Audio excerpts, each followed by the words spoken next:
महाभारत काल में राजगीर को ग्रीव राजा के नाम से जाना जाता था। और महाभारत काल की कथाएं जहाँ पे आपको पता होगा कि जरासंध जो कृष्ण के मामा के ससुर हुआ करते थे, वो यहाँ पे राज करते थे और कृष्ण भगवान से काफी लड़ाई करते थे, जिनके कारण भगवान कृष्ण को मथुरा छोड़ के द्वारिका में अपना शहर बसाना पड़ा। और महाभारत काल में ये भी कथा है कि भीम और जरासंध की लड़ाई हुई थी और यहाँ पर जरासंध की किला है, जरासंध अखाड़ा है यहाँ पर, जिस जगह में हम आगे जाएंगे और देखेंगे उस जगह को और आप लोगों को भी दिखाएंगे। तो ये काफ़ी प्राचीन शहर इसे कह सकते हैं या माना जा सकता है, जो कि अस्तित्व में है। ऐसा भी माना गया है कि जो इसके आउटर बाउंड्री है, जहाँ पे साइक्लोपियन वॉल जो है वो करीब करीब 2500 साल पुरानी है। तो और कुछ तो ऐसे अवशेष पाए गए हैं यहाँ पे जो 1000 BC 1000 BC से भी पुराने हैं। तो इस प्रकार हम समझ सकते हैं कि ये जगह ग्रीवराजा कहे या राजगृह कहे या राजगीर कहे, काफी पुरानी जगह है, काफी पुराने अस्तित्व की जगह है। दूसरी, यहाँ पे भगवान बुद्ध ने भी काफी यहाँ पे मेडिटेशन किया है, यहाँ पे अपनी प्रीचिंग्स दी है। जिस जगह पे वो दी है उस जगह को भी हम लोग जाएंगे और एक्सप्लोर करेंगे और आप लोगों को दिखाएंगे। उसी प्रकार से जैन धर्म में जब 24वें तीर्थंकर भगवान महावीर हुए, उन्होंने 14 चतुर्मास यहाँ पे गुजारा, जो उनके होते हैं रेनी सीजन में, जो उन्हें अपना तप और तपस्या करना होता है। तो उस वजह से ये धरती भी काफ़ी जैन के लिए पवित्र मानी जाती है। 24वें तीर्थंकर भगवान महावीर की वजह से, भगवान बुद्ध के वजह से। और अगर हम रजवाड़ों की बात करें तो हरियंका डायनेस्टी की नींव जब पड़ी और बिंबिसार उसमें राजा बने और उसके बाद के लोग भी काफ़ी फेमस हुए। अजातशत्रु जो उस हरियंका डायनेस्टी को काफ़ी विस्तार किया उन्होंने। तो इस प्रकार काफ़ी ही देखने में और समझने में ऐतिहासिक और मॉडर्न लुक के साथ अब राजगीर है, जो हम घूमेंगे और आप लोगों को घुमाएंगे और दिखाएंगे, जिससे आप लोगों को भी आइडिया लगेगा कि इस क्षेत्र को हम कैसे एक्सप्लोर कर पाएँ बढ़िया से। तो हमारे साथ बने रहिए और एक्सप्लोर करिए। और आगे हम जैसे जैसे विभिन्न क्षेत्रों में जाएंगे, विभिन्न विभिन्न स्थलों में जाएंगे, वहाँ के बारे में जो भी थोड़ा बहुत हमें पता चलेगा, इस व्लॉग के माध्यम से, इस वीडियो के माध्यम से आप लोगों को बताएंगे और आपसे सारी इन्फॉर्मेशन हम लोग शेयर करेंगे। तो हमारे साथ बने रहिए। और आप लोगों को हमारी वीडियो अच्छी लग रही होंगी तो मोटिवेशन के लिए हमारे चैनल को ज़रूर सब्सक्राइब करें और शेयर भी करें, ताकि काफ़ी लोग हमारे चैनल के द्वारा जुड़े और देखें और उन्हें, जैसे हम लोग घूमते हैं फैमिली के साथ विभिन्न क्षेत्रों में आराम से अपना हॉलीडे एंजॉय करते हुए बिना हड़बड़ी के आराम से, तो आप लोग भी उस तरह का आइडिया लीजिए कि हम एक पूरे परिवार के साथ किसी भी जगह को बड़े आराम से कैसे एक्सप्लोर करें और कैसे उस जगह को उतनी समय दें, उतनी महत्वता दें, ताकि उस जगह को हम अच्छे से एक्सप्लोर कर पाएँ अपने समय के अनुसार, बिना हड़बड़ी के, बिना जल्दीबाजी के। तो हमारे साथ बने रहिए और देखते रहिए। और उम्मीद करते हैं आप लोग अभी तक हमारे इन्फॉर्मेशन को एंजॉय कर रहे होंगे। चलिए आगे चलते हैं।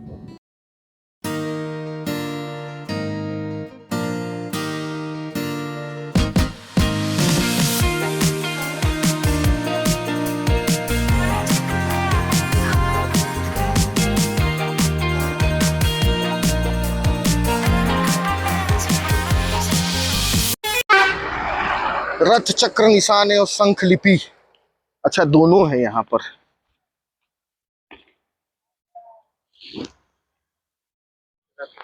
हाँ, तो ये दोनों जो है ना, ये देखो, ये और ये देखो, ये रथ का पहिया बोला जाता है कि कृष्ण भगवान का रथ, जब वो ये सब पांडव को लेके आया ना, अर्जुन और इसको, भीम को, जरासंध से लड़ाई करने के लिए, तब इतना तेजी से ये चलाया अपना रथ को कि ये दाग बन गया। और यहाँ पे और भी है, शंख लिपि भी है, कहीं पे ढूंढो कहाँ पर है। तो ये चैरियट वहां तक से है। अब लोक कथा है या यहाँ के लोग कहता है कि चैरियट का ही है, बाकी ये कैसे बना, क्या बना, ये आर्कियोलॉजी वाला लोग, पुरातत्व वाले लोग कुछ स्टडी करें और यहाँ पर बताएं कि क्या एग्जैक्ट सच्चाई है, तो आदमी को और समझ में आएगा। बाकी फिलहाल तो यही जो है बना हुआ है, जिसको कृष्ण रथ चक्र के नाम से यहाँ पे जाना जाता है, और यही कहा जाता है कि ये उन्हीं के रथ का चक्कों का निशान है। अच्छा, अब क्वेश्चन आता है कि सिर्फ इतना ही जगह में क्यों बना? अगर वो जहां से आए थे वो पूरा रास्ता में बनना था, और यहाँ तो चट्टान भी है, तो चट्टान में ही क्यों बना? तो अभी किसी ने बाहर में बताया कि यहाँ पे इतने जोर से रथ को चलाया गया कि उस रथ की जोर के कारण यहाँ पे दाग बन गया। जैसे हम कभी कभी गाड़ी को गड्ढा में फंस जाता है और जोर से खींचते हैं तो वहां पे एक गड्ढा जैसा बन जाता है, तो उसी हिसाब से यहाँ पर बन गया, ऐसा उन्होंने बताया। बाकी सब मान्यताओं का खेल है, जो मानना है जैसा मानिए है। और लिपि अभी तक नहीं दिखा, कहाँ है? देखिए पूरा यहाँ से वहां इतना लंबा है, यही है वो जगह। नहीं नहीं, ये अब तो निकल रहे हैं। झाड़ू करने लगा हैं? देखिए उधर का जना रहा है ना, हाँ इसी जगह लिपि। हाँ, क्या लिखा है वो उसमें? संख लिपि, महाभारत का लिपि। वो तो कोई पढ़ने भी नहीं सकेगा ना। लिपि जो कोई पढ़ेगा तो है स्वर्ण भंडार का दरवाजा। तो स्वर्ण भंडार का दरवाजा का यहाँ थोड़ी लिखा है, तो वहीं ना लिखा है। वह चाबी ही भी। अच्छा, सेम टू सेम यहाँ भी लिखा है। ये कैसे पता चला कि जो चीज वहां लिखा है यहाँ लिखा है? वह लिपि जहाँ वहाँ लिखा। अच्छा, ये चक्का का जो रास्ता बना यहीं तक काहे बना, यहाँ से आगे काहे नहीं बना?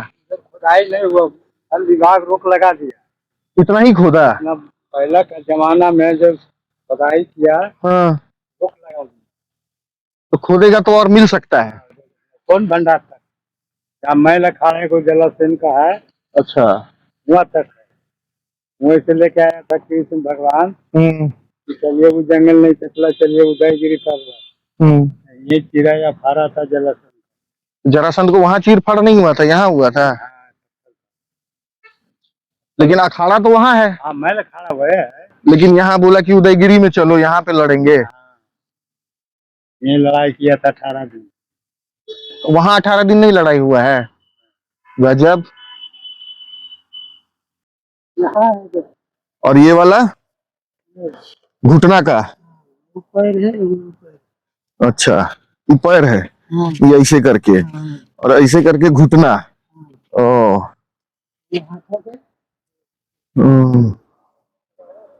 भगवान का चरण। चलिए, कहाँ पर है कृष्ण भगवान का चरण? कहाँ है?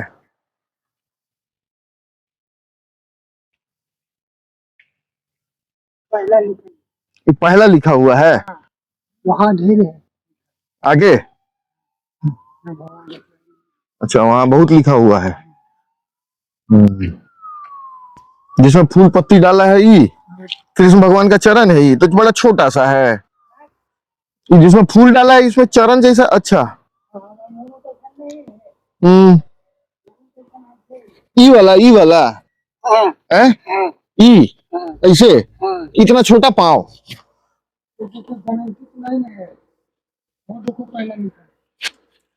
ये सब लिखा हुआ है इसमें ना, शंख लिपि पूरा लिखा हुआ है, बहुत सारा।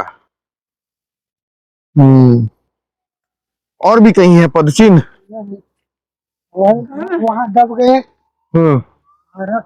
हाँ, रथ कैसे दब गया?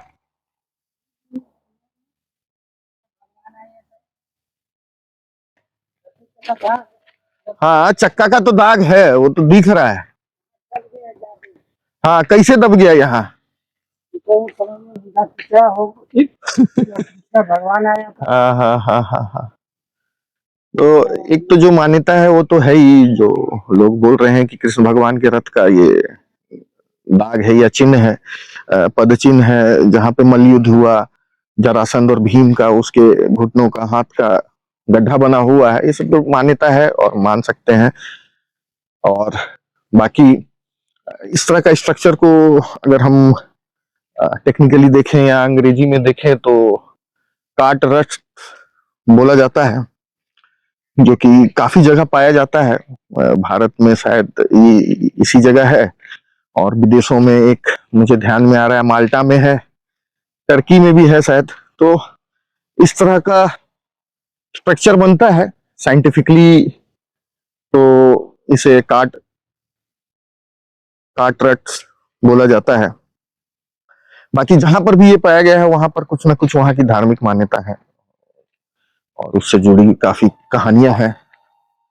एएसआई का मुझे पता नहीं कि उन्होंने कुछ उसमें कहा है कि ये सही है या गलत है, बट मान्यता है और प्राचीन काल से मान्यता चली आ रही है, तो हमें भी मान लेने में कोई बुराई नहीं है। बाकी देखने लायक जगह, ऐसी जगह देखने को भारत में नहीं मिलती है, तो यहाँ आना बनता है। तो जरूर आइए इस जगह में और इस जगह को देखिए, काफी अच्छी जगह है।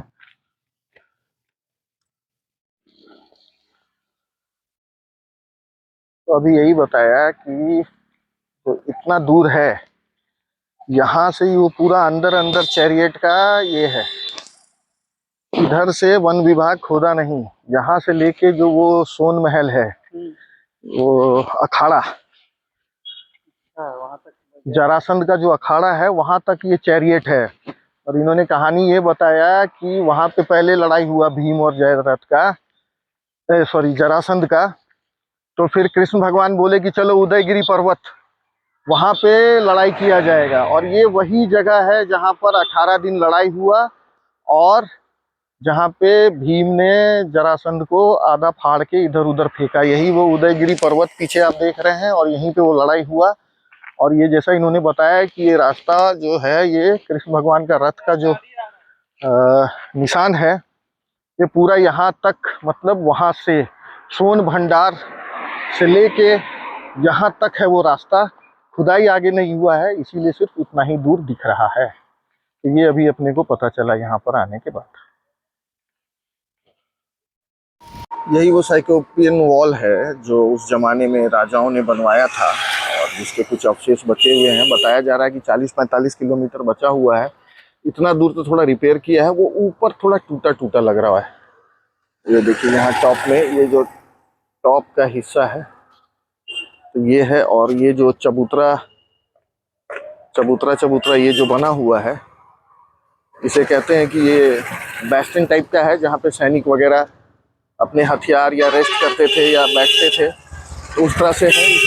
इस तरफ कुछ दिख रहा है, और एक तरफ चलते हैं और देखते हैं इसके अपोजिट साइड। बीच में तो अब रास्ता ये बन चुका है, यहाँ एक मंदिर है, और ये रहा ये वॉल। देखिए कितने मोटे मोटे पत्थरों से कितना अच्छा इंटरलॉकिंग करके बनाया है ये देखिए, काफी लाजवाब। और इस तरह की साइक्लोपियन वॉल भारत में बहुत कम देखने को मिलती है। इस तरह से पत्थरों को बिना किसी चूना पत्थर या जो भी उस समय टेक्नोलॉजी थी ईंटें जोड़ने की, उसके बिना ये बनाया गया है। और देखिए कितना सुंदर लग रहा है ये वॉल। आइए ऊपर चढ़ के देखते हैं। ये देखिए यहाँ, तो यही है वो साइक्लोपियन वॉल। देखिए कितना दूर जा रहा है ऊपर पहाड़ में, और कितना लंबा बना हुआ है। और मैं जो बेस्टन टाइप का चबूतरा बोल रहा था, अभी फिलहाल उसी के ऊपर हूँ। और वो देखिए सामने, वो देखिए वहां से है पूरा ऊपर, और पहाड़ के ऊपर भी जा रहा होगा। और इसी बेस्टन वाला जैसे एरिया में मैं हूँ। ये देखिए एक बेस्टन टाइप वहां बना हुआ है, और वहां पे भी आप देख सकते हैं। तो समांतर अंतराल में इस तरह का बेस्टन बना हुआ है, और ये पूरा इस पहाड़ में है। ये देखिए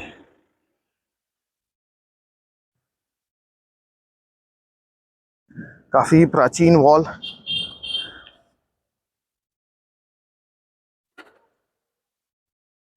इन वॉल की चौड़ाई 10 से 12 फीट है और एकदम समांतर है। और ये आप दीवार देख सकते हैं, एकदम स्मूथ लाइन में है, कहीं भी डायमेंशन इधर उधर नहीं हो रहा है। रिपेयरिंग करने के बाद आज के मजदूरों द्वारा जो किया गया है उसमें थोड़ा बहुत इधर उधर हो गया हो, बट पहले जब इस पहाड़ में ये बना है, सामने देखिए, वो सामने ये देखिए कुछ कपड़ा लग गया है वहां पे ना, स्मूथ स्ट्रक्चर है ऊपर जो जा रहा है देखिए, और चौड़ाई वही 10-12 फीट से कम नहीं है। बेस्टियन की भी अच्छी चौड़ाई है और काफ़ी ऊपर तक जा रही है। तो भी एक हिस्टोरिकल प्लेस है, हिस्टोरिकल जगह है। और जहाँ पे ये साइक्लोपियन वॉल बना हुआ है, ये भी देखने लायक चीज़ है। अनडिस्कवर्ड टाइप का है, लोग उतना समझते नहीं है ये वॉल की खासियत क्या है। तो आप हमारे वीडियो के माध्यम से इस वॉल को देखिए और यहाँ ज़रूर आइए ये देखने के लिए, क्योंकि इस तरह के जो वॉल हैं जो पत्थरों के द्वारा बनाया गया है, फोर्ट में और इसमें अंतर है, ये सिर्फ पत्थरों के द्वारा, इंटरलॉकिंग के द्वारा बनाया गया है। और इस तरह के वॉल काफ़ी कम पाए जाते हैं इंडिया में, जिसे साइक्लोपियन वॉल का दर्जा मिल सके, है ना। और साइक्लोपियन किस लिए कहा जाता है, क्योंकि ग्रीक में जो साइक्लोस होते थे, बड़े बड़े एक आंख वाले राक्षस टाइप के लोग जो पत्थर उठा के रखते थे और इतना हेवी हेवी बोल्डर से बनाया जाता था, इसीलिए इसे साइक्लोपियन वॉल कहा जाता है। माना जाता है कि ये आम आदमी के बस की बात नहीं है, इस तरह के बड़े बड़े चट्टानों के और पत्थरों को काट के या पत्थरों को तोड़ के एक के ऊपर एक इस तरह से रखा जाए या सजाया जाए कि एक फोर्ट की तरह काम करे। बनाया भी इसीलिए गया था उस समय, ताकि लोग या उस समय जो इन्वेडर्स थे या लुटेरे थे वो राजगीर के अंदर ना आ पाए, और फर्स्ट लाइन ऑफ डिफेंस के तौर पे बनाया गया था। तो इसे किला नहीं इसीलिए कहते हैं, साइक्लोपियन वॉल कहते हैं, क्योंकि ये वॉल है और ये वॉल की तरह इसे यूज किया जाता था।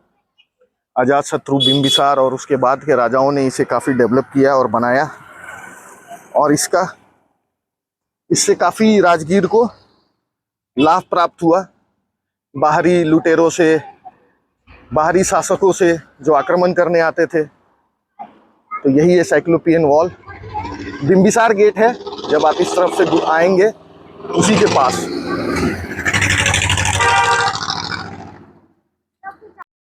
ये अभी हम लोग उदयगिरी पहाड़ के नीचे आए हुए हैं, उदयगिरी हिल्स जिसमें लिखा हुआ है, देखिए अब सामने एक द्वार बना हुआ है, श्री महावीर द्वार, उदयगिरी राजगृह, दिगंबर जैन पंच पहाड़ी सीढ़ी। और यहाँ मंदिर भी है जो अभी फिलहाल बंद लग रहा है। यहाँ एक बरगद का काफ़ी बड़ा पेड़ भी है। रोड से अंदर एरो था और ये सीढ़ी काफ़ी ऊपर जा रही है। ऊपर तो नहीं जाएंगे, बट आप लोग को दिखा देते हैं, आप लोग के काम के हो या ज़रूरत की हो। देखिए पहाड़ वहाँ तक जा रहा है, उदयगिरी हिल्स है। और इसी उदयगिरी हिल्स में ही कहा जाता है कि भगवान महावीर यहाँ पे तप, तपस्या, शिक्षा, दीक्षा करते थे और यहाँ पर ना प्रीचिंग्स देते थे। ये वही उदयगिरी हिल है, भगवान महावीर से रिलेटेड ये जगह है। राजगीर आए हैं तो 2 मिनट के लिए यहाँ आ ही सकते हैं, और समय है तो ऊपर चढ़िए। हमारे पास समय तो है लेकिन अब ऊपर चढ़ने की इच्छा नहीं है, तो हम लोग अवॉइड कर रहे हैं। बाकी आप लोग को हम लोग दिखा दिए कि ये एक जगह है, एरो देख के अंदर आ जाइएगा और ऊपर चढ़ के देख सकते हैं। भगवान महावीर की वहाँ पे गुफाएं हैं और कुछ कुछ चीज़ें हैं जो हमें पता चला वही बता रहे हैं, हम तो गए नहीं ऊपर। बाकी आप लोग जा सकते हैं और आगे बढ़ते हैं, आगे देखते हैं। आइए चलिए नेक्स्ट डेस्टिनेशन को घूमते हैं और आप लोगों को भी घुमाते हैं। आप लोगों को अगर काफ़ी अच्छा इन्फॉर्मेशन मिल रहा है हमारे वीडियो के माध्यम से, तो हमारे वीडियो को ज़रूर लाइक करें, सब्सक्राइब करें, शेयर करें और कमेंट करना ना भूलें। आपको और भी कोई जानकारी चाहिए या कुछ चाहिए, कुछ पता चाहिए या कुछ इन्फॉर्मेशन डिटेल्ड में चाहिए, तो हमें ज़रूर कमेंट भी करें। हम कोशिश करेंगे कि उसका जल्दी से जल्दी जवाब दें। और जो चीज़ हमें नहीं पता होगी तो ज़रूर हम यहाँ पे अगर उस चीज़ों से गुजरे होंगे और हमारे कानों तक वो चीज़ इन्फो आई होगी तो आपसे ज़रूर शेयर करेंगे। चलिए हमारे साथ बने रहिए, आगे और एक्सप्लोर करते हैं जो जो जगह बची हुई है राजगीर में।